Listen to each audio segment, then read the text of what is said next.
we're talking about putting in these floor pans for the sheet metal. If you've never done sheet metal before, you have to stitch it in, okay? You can't just start burning beads because you're gonna burn right through all this sheet metal. At the most, I think stock, this sheet metal is 22 gauge. We've got a little bit thicker stuff in these floor pans, and that's what you need. So when you start to come in, get my cameraman out of the way. When you start burning these floor pans in, you have to stitch it, all right? So we're gonna show you exactly how that works.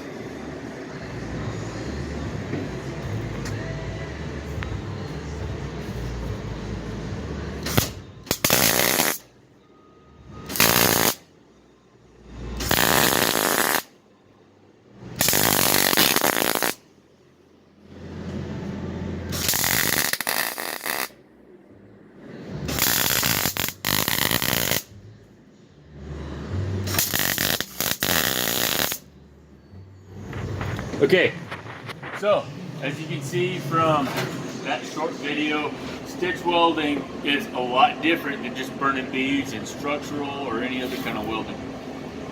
You have to run every couple inches or every 3 inches or so just to keep all the metal cool.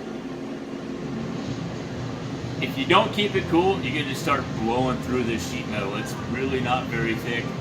In fact, for this project, we went back to Norco, which they aren't sponsors or anything like that. They're just our local gas supplier. We ran back to them and asked them for a 90-10 gas ratio. So the great thing about that is that your arc doesn't burn as deep, and you can get a little bit better bond between the two base metals, whatever you're welding. Cut. Better? Alright guys, we've talked about doing the floor pans, stitching the welds together. We've talked about getting this 86 Grand Wagoneer back on the trails. That's the big goal. I just want to let you guys know, as far as the floor pans go, we just got this stuff off eBay, man. I mean, it's not that big a deal. You can pick them up for about, I don't know, what was it, 50 bucks or so for a pair, for the front pair. And then the rear pair was different. And like I said, we're working on this 86 Grand Wagoneer this time. I've got my J10 in the neck stall. I've got a 76 Grand Wagoneer at a buddy's property. I've also got a 79 Chief Cherokee that's at a buddy's property. So we're gonna do mostly vintage Jeeps.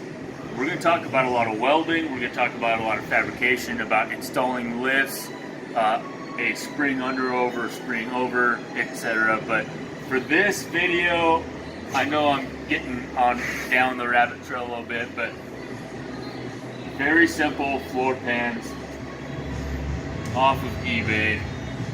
It works. You've got to cut your floor out a little bit, but it works, and from there, stitch it in and you're good to go.